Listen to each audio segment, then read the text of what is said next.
올해 첫 금통위에 시선이 쏠립니다. 시장에선 0.25%포인트 금리 인상의 무게가 실립니다. 은행권과 카드사가 새해를 맞이해 새로운 전략을 세웁니다. 은행권은 현장 중심의 역량 강화, 또 카드사는 생존에 주력하는 모양새입니다. 미국 자동차 업체 포드가 LG 에너지 솔루션과 합작 공장 설립을 논의하고 있습니다. 증권가에선 수익성 우려와 외형 성장으로 엇갈린 전망을 내놓습니다. 부동산 시장에서 미분양 주택이 급증하는 분위기입니다. 정부가 미분양 주택 문제를 해결하고 시장 안정화를 위해 미분양 주택 매입을 검토하고 있습니다. 센 경제라이브 출발합니다.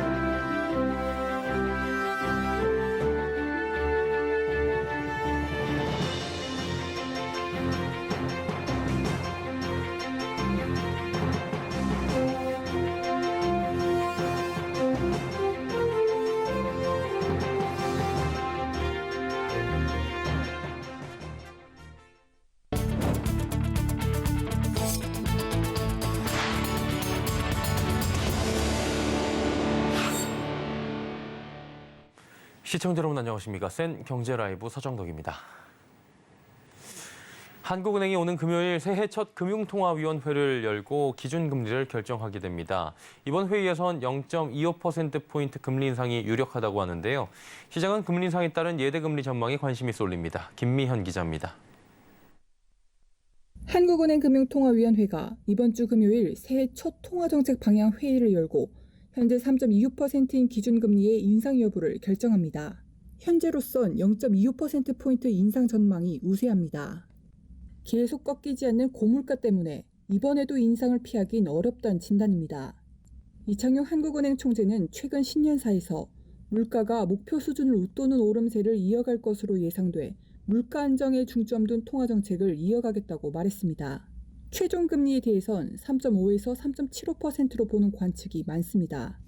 일부 전문가들은 미국의 금리 인상 기조가 계속될 경우 갈수록 벌어지는 한미금리 격차를 두고만 볼 수 없어 최종 금리가 더 크게 오를 수 있다고 전망합니다. 미국은 올 연말까지 5.1%까지 올릴 예정이고요. 우리나라는 미국과 격차를 한 1% 유지해야 되기 때문에 저는 아마 4.1 그렇게 예상하고 있고. 다만 이번 기준금리 인상 후에도 시장금리 영향으로 당분간 예금과 대출금리는 오르지 않을 수 있습니다. 특히 이복현 금융감독원장이 오늘 은행권에 과도한 대출금리 인상 자제를 요청한 만큼 당분간 금리 인상은 없을 것으로 보입니다. 예금금리와 대출금리는 시장금리를 반영하는 건데 시장금리는 이미 기준금리가 한 더 올라갈 거 반영돼 있는 상황이고 그렇다 보니까 상향보다는 이제 보합세로 계속 유지가 되고 있는 거예요. 최근 은행 예금금리는 떨어지는데 대출금리는 계속 오르는 상황에 대해서도 금감원은 은행의 금리 산정 실태 점검을 강화하겠다고 밝혔습니다. 서울경제TV 김미연입니다. 올해 금융권의 경영 전략을 살펴보면 온도차가 크게 나는 모습입니다. 은행권에선 현장 키워드를 앞세워 영업력 강화에 초점을 둔 반면에 카드업계는 위기 속 생존에 주력하기로 했습니다. 김수빈 기자입니다. 새해가 밝자 은행들이 고객 중심 경영 체제로 돌입했습니다. 영업력 강화를 위해 현장을 중심으로 사업을 전개하겠다는 보관입니다. 이원덕 우리은행장은 지난 6일 열린 워크숍에서 고객이 성장해야 우리도 성장할 수 있다며 고객 이익을 강조했고, 이재근 국민은행장은 고객 접점 경쟁력 강화에 매진해 격차를 벌려나갈 것이라고 선언했습니다. 은행권을 이끌어갈 새로운 수장들도 일제히 고객 우선 원칙을 선언했습니다.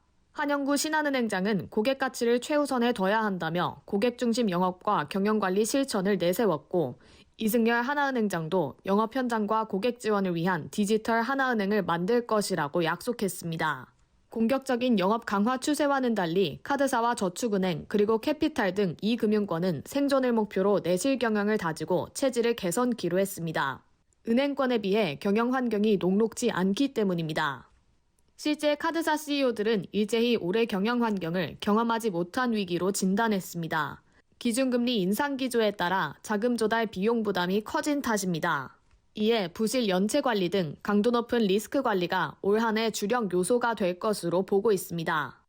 신규 영업 및 마케팅 축소 등 생존을 위한 내실 경영이 올해 주요 경영 화두가 되어 건전성 및 유동성 관리 등 리스크 대응이 중요합니다.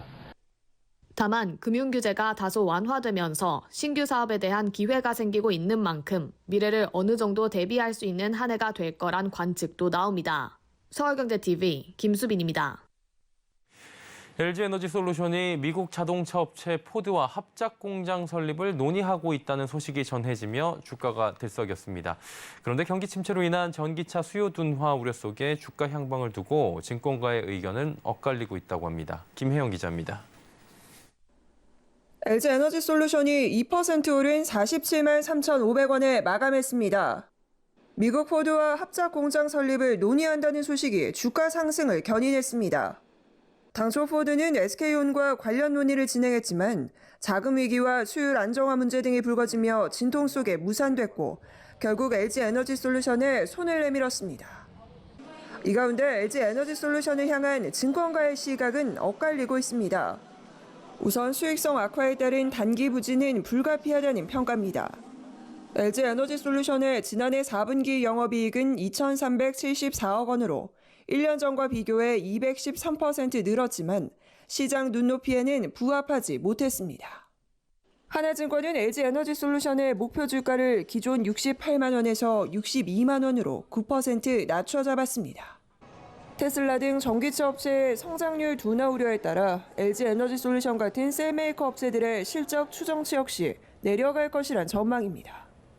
김현수 하나증권연구원은 테슬라의 올해 인도 대수 성장률 목표치가 현재 50% 수준이지만 30%로 하향 조정될 가능성이 높다며 올 1분기 말 LG엔솔의 분기 실적 발표와 테슬라의 인도 대수 가이던스 조정 이후 주가가 단기 바닥을 형성할 수 있을 것이라고 진단했습니다. 잠재적 매도 물량 이른바 오버행 우려도 주가에 발목을 잡고 있습니다. 오는 1월 27일 풀리는 우리사주조합의 물량은 792만 주, 전체 주식의 3.4%에 달합니다. 현재 LG에너지솔루션의 주가가 공모가보다 높아 매도 유인이 높을 것이란 평가입니다. 반면 LG에너지솔루션의 중장기 성장성에 초점을 맞춰야 한다는 의견도 나옵니다. 키움증권은 경쟁사인 CATL의 북미 시장 진입이 제한된 상황에서 LG엔솔의 북미 내 배터리 점유율은 빠르게 확대될 것이라며 북미향 수주잔고 비중도 높아 IRA 법안의 수혜가 클 전망이라고 평가했습니다. 유한타증권은 LG에너지솔루션은 올해도 큰 폭의 외형 성장이 기대된다고 평가했고 삼성증권은 최근 고조된 수요 우려가 주가에 일부 반영됐다고 진단했습니다. 서울경제TV 김혜영입니다. 부진했던 철강업이 올해는 양호한 실적을 기록할 것이라는 관측이 나옵니다. 글로벌 철강 가격 상승, 또 중국의 철강 재고 감소 등 이 증권가에선 1분기 내 철강주가 반등할 것이라고 보고 있는데요. 자세한 내용 최민정 기자입니다. 실적 반등 전망 속 부진했던 철강주가 상승 기지개를 켜고 있습니다. 올해 들어 대표적인 철강주로 꼽히는 포스코홀딩스, 현대제철은 각각 5.24%, 8.99% 올랐습니다. KRX 철강지수도 같은 기간 4% 가까이 상승했습니다. 주가가 바닥에 진입했다는 기대감과 글로벌 철강 가격 상승이 철강주에 대한 투자 심리를 개선시킨 것으로 풀이됩니다.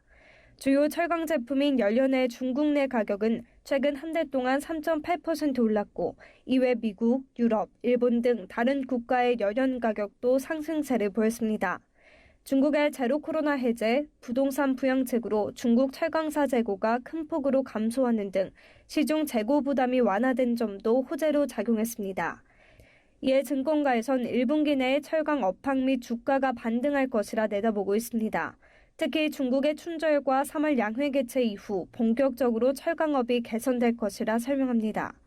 판과 관련된 지표들이 지금 서서히 돌기 지금 시작을 했고요. 총 재고 자체도 11월까지는 굉장히 높다가 그다음에 좀 12월에는 많이 좀 줄어드는 흐름들이 좀 나타나서 좀 서서히 좀 반등할 수 있는 여지가 충분하다 이렇게 좀 보고 있습니다.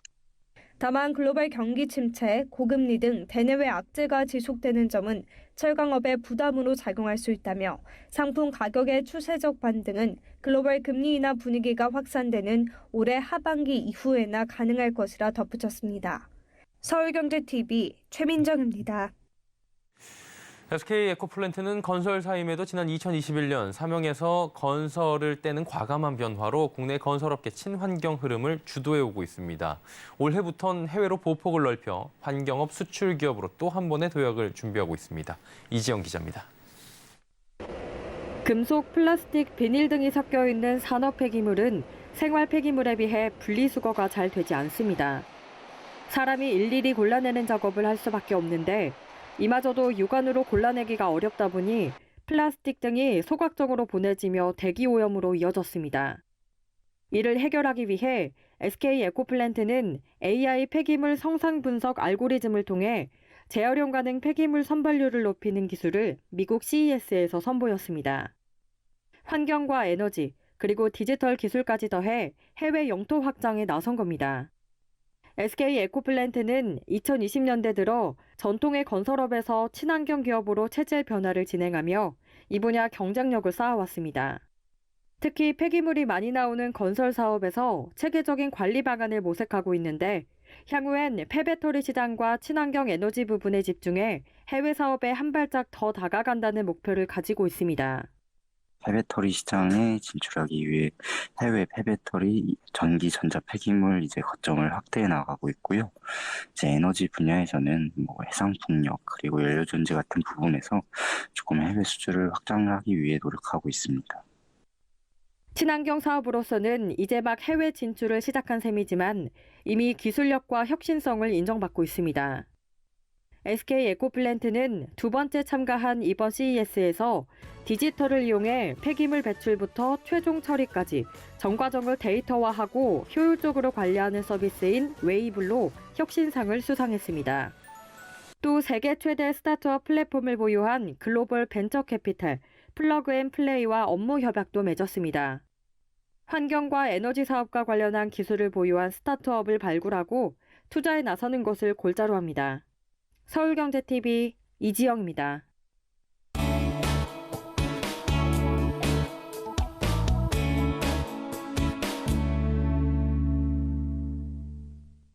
부동산 시장의 침체기가 장기화되며 미분양 주택도 급증하고 있는 상황입니다. 주택시장 안정화를 위해 정부가 미분양 주택을 직접 매입하는 방안을 검토 중이라고 하는데요. 자, 자세한 소식 서청석 기자와 짚어보도록 하겠습니다. 어서 오세요. 안녕하세요. 예.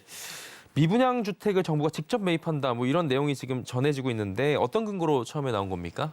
네, 주택업계와 국토교통부에 따르면 윤석열 대통령이 직접 정부에게 미분양 주택 매입을 지시한 것으로 알려졌습니다. 예. 때문에 국토교통부는 한국토지주택공사에 LH 매입임대주택 현황 파악을 위한 자료를 요청한 상태입니다. 이번 결정은 매입임대 사업 활용을 통해 부동산 시장 연착륙을 유도하기 위한 선제적 조치로 분석되는데요. 대통령 지시로 국토부도 적극적으로 검토하고 있는 것으로 알려졌습니다.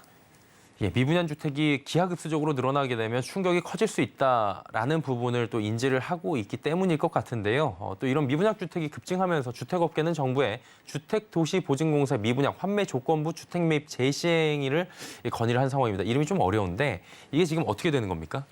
네, 당초 미분양이 늘자 주택업계는 허그에 환매 조건부 미분양 주택 매입 부활과 LH의 도심 지역 미분양 주택 우선 매입을 건의했었는데요. 예.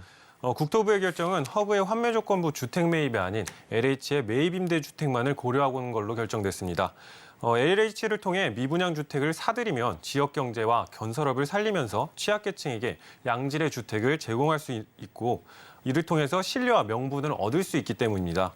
여기에 LH 매입 임대는 이미 사업을 진행하는 주택을 이용하는 거기 때문에 별도의 분양으로 신규 주택을 공급할 필요 없이 기존의 틀을 활용할 수 있다는 장점이 있습니다.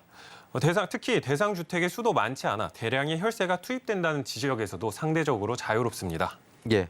그러니까 한마디로 정부가 직접 나서가지고 미분양 주택 문제를 매입해서 임대를 해주겠다, 한마디로 해결하겠다 이런 건데 주택 시장이 지금 어렵다 하잖아요. 어느 정도로 지금 심각한 겁니까? 네, 말씀해 주신 대로 주택 시장이 굉장히 어려운데요. 말뿐인 어려움이 아니라 실질적으로 위험한 수준에 이르렀다는 분석이 나오고 있습니다. 전국 미분양 주택은 2021년 1월 기준 17,000여 세대에 불과했습니다. 하지만 2022년 1월에는 22,000세대로 늘었고 같은 해 11월 기준으로는 58,000세대로 급증했습니다. 현재도 지금 계속해서 급증하는 추이를 보이고 있고요. 특히 미분양은 지방 지역에 집중됐었는데 최근에 수도권까지 미분양이 늘면서 건설사의 줄도산의 뇌관이 된다는 이야기까지 나오고 있습니다. 예, 조금 전에 서 기자가 미분양이 이 건설사의 줄도산의 뇌관이다. 굉장히 좀 자극적인 표현이 나왔는데 실제 부도를 맞은 건설사도 있겠죠? 네, 그렇습니다. 작년 레고랜드발 자금 경색으로 인해 돈줄이 막힌 건설사들은 분양을 통해서라도 자금을 확보해야 하는데요. 미분양으로 인해 분양을 통한 자금 조달에 실패한 건설사들이 실제 지방을 중심으로 부도를 맞이하고 있습니다. 대한건설협회에 따르면 2022년 한 해 동안 5곳의 종합건설업체가 최종 부도 처리됐는데요. 충남건설업 6위의 우석건설, 경남 창원의 중견업체 동원건설산업 등 5곳이 최종 부도 처리됐습니다. 또 여기에 작년 하반기에만 180건의 종합건설업체가 폐업 신고를 했는데요. 이는 전년보다 무려 34%나 증가한 수치입니다. 예, 정부의 매입 임대주택 관련 이야기 오늘 나눠보면서 부동산 시장 현황들, 미분양 주택들 짚어봤습니다. 서청석 기자였습니다. 고맙습니다.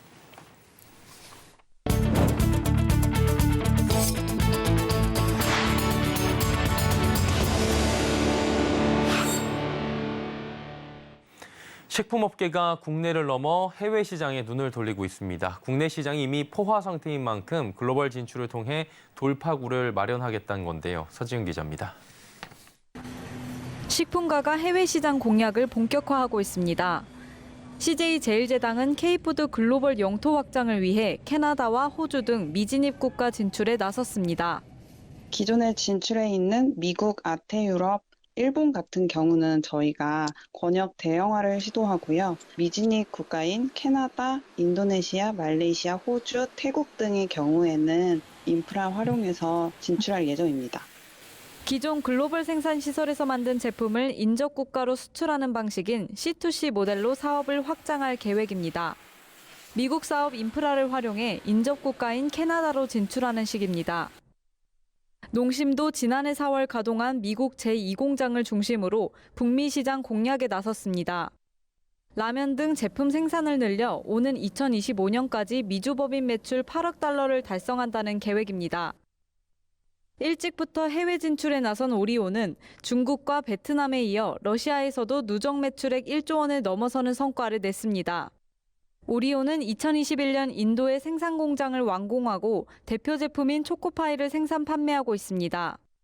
K푸드 산업이 어떤 해외 시장을 통해서 다시 돌파구를 마련할 수밖에 없는 현상으로 도래됐습니다. 그래서 직접 해외에 또 공장을 세우고 거기서 또 로컬라이즈를 하는 것도 하나의 또 방법입니다. 식품업계는 단순 수출 경쟁을 넘어 현지 공장 설립과 로컬 제품 출시를 통해 글로벌 진출에 속도를 낼 예정입니다. 서울경제TV 서진입니다. SK텔레콤이 국내 최초 오픈랜 가상화 기지국의 상용망 실증에 성공했습니다. SK텔레콤은 지난해 초 노키아와 함께 클라우드 기반 가상화 기지국을 개발했습니다. 양사는 이번 연구를 통해 클라우드 기반의 오픈랜 가상화 기지국을 상용망에 설치하고 트래픽 자동 최적화가 가능한 지능형 기지국 제어 장치를 개발하는 데 성공했습니다. 해당 기술이 상용화되면 경기장과 공연장 등 대규모 인원이 몰리는 공간에서 트래픽을 효율적으로 관리해 체감 품질이 높아질 것으로 기대됩니다. SK텔레콤은 앞으로 오픈랜 기술을 통해 특정 제조사와 관계없이 망을 구축할 수 있게 되며 기지국의 다양한 소프트웨어를 활용할 수 있게 될 것이라 설명했습니다.